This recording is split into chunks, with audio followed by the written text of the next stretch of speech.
أعوذ بالله من الشيطان الرجيم. سورة الفلق مكية. سورة فلق মক্কা অবতীর্ণ। بسم الله الرحمن الرحيم.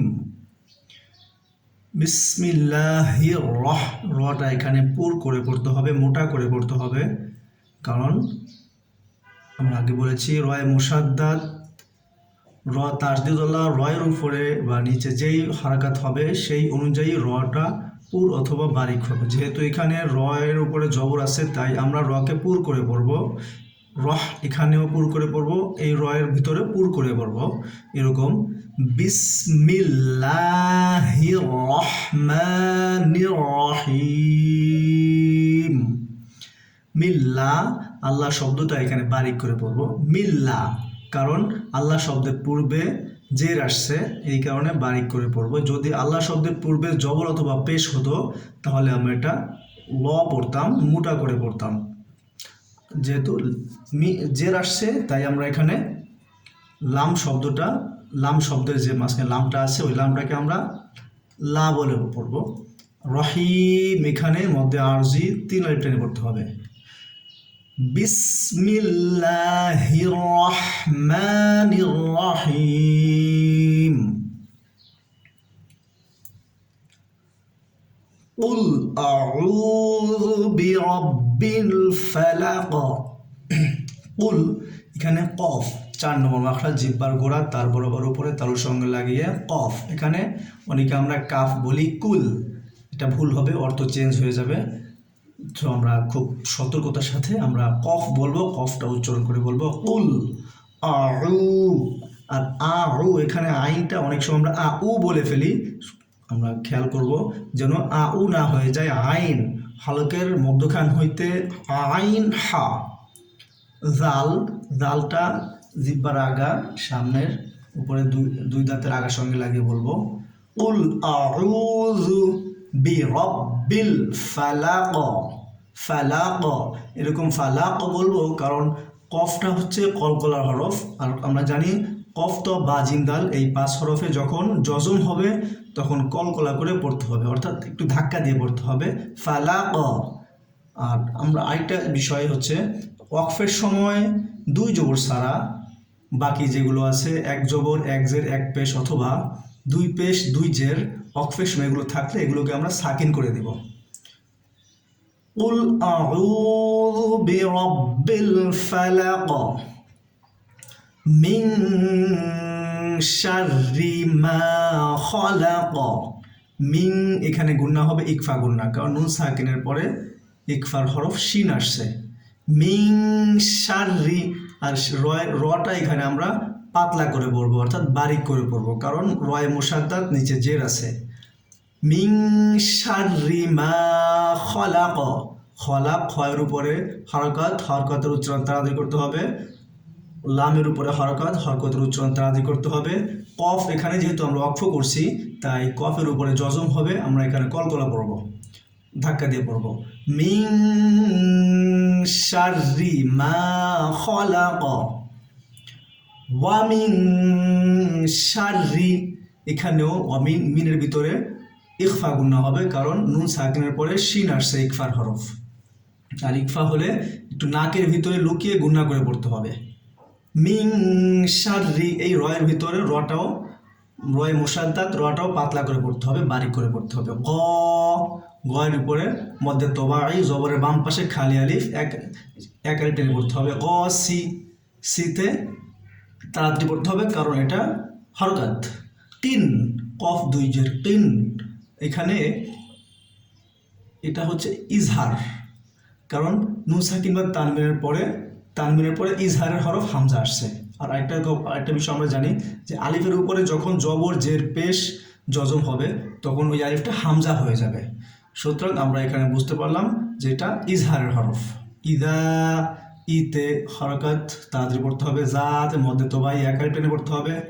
ওয়াকব, ওয়াকব ওয়াওয়ে হরকত তাড়াতাড়ি পড়তে হবে। কফের উপরে, বায়ের উপরে আমরা জজম করে দিব।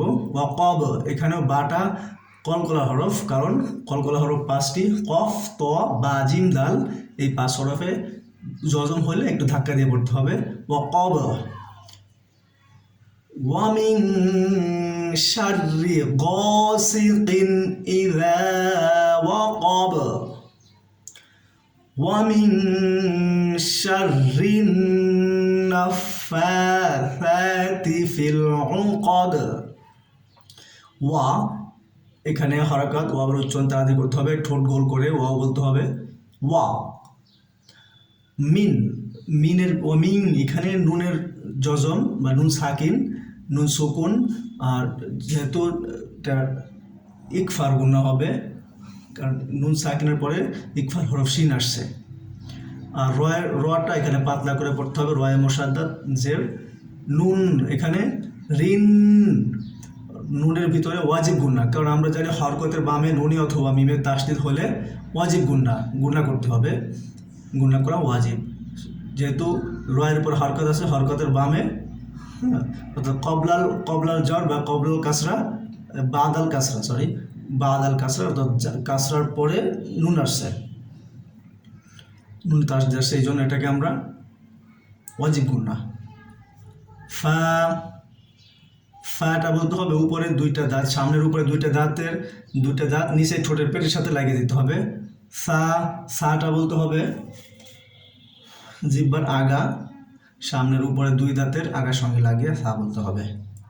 ওয়ামিন শাররিন নাফাসাতি ফিল উকাদ, আইন বলতে হবে, হলকের মধ্যখানে আইন বলতে হবে। ফিল উকাদ, এখানেও কলকলা হবে, কারণ কলকলার 5টি হরফের মধ্যে একটা হচ্ছে দাল, দালে সাকিন হবে। ওয়ামিন শাররিন নাফাসাতি ফিল উকাদ, ওয়ামিন শাররি হাসিদিন ইযা হাসাদ।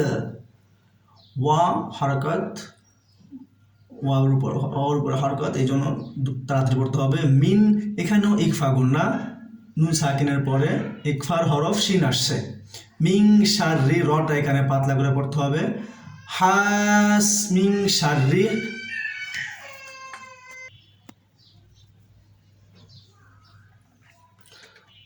ওয়ামিন শাররি হাসিদিন ইযা হাসাদ। হায়ের উপরে জবরের বাম পাশে খালি আলিফ, এক আলিফ টেনে পড়তে হবে, মধ্যে তো ভাই হাসি, সির নিচে জের হরকত, তাড়াতাড়ি পড়তে হবে। দিন, এখানেও তানবিনের পরে ইজহারের হরফ হামজা আসছে, যেহেতু আলিফের উপরে জবর জের পেশ থাকলে হামজা হয়ে যায়, সুতরাং এটাকে হামজা মনে করলাম আমরা। জালের উপরে জবরের বাম পাশে খালি আলিফ আছে, এই জন্য এক আলিফ টেনে পড়তে হবে, মধ্যে তো ভাই হাসাদ, হায়ের উপরে হরকতের উচ্চারণ তাড়াতাড়ি করতে হবে। সিনের উপরে হরকতের উচ্চারণ তাড়াতাড়ি করতে হবে। দালের উপরে হরকত, এখানে আমরা দালটাকে সাকিন করে দেবো, সুতরাং এখানে কলকলা করতে হবে। এভাবে পড়ি। ওয়ামিন শাররি হাসিদিন ইযা হাসাদ। আমরা শুরু থেকে একবার পড়ি। আউযু বিল্লাহি মিনাশ শাইতানির রাজীম। সূরাতুল ফালাক মাক্কিয়াহ। বিসমিল্লাহির রাহমানির রাহিম। قل أعوذ برب الفلق من شر ما خلق ومن شر غاسق إذا وقب ومن شر النفاثات في العقد ومن شر حاسد إذا حسد. السلام عليكم ورحمة الله.